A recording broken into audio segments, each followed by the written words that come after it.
You ask Tiger to calculate. This deals with linear inequalities with one unknown. The final result is x equal or greater than -5. Let's solve it step by step. Group all constants on the right side of the inequality. Add 10 to both sides.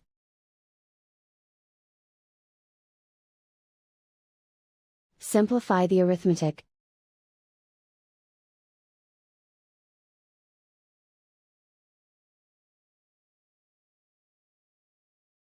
Isolate the x. Divide both sides by 5.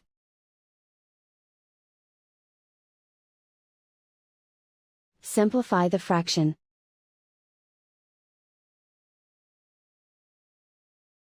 Find the greatest common factor of the numerator and denominator.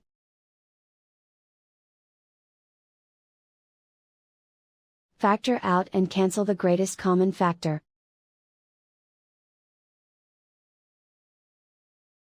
Plot the solution on a coordinate grid.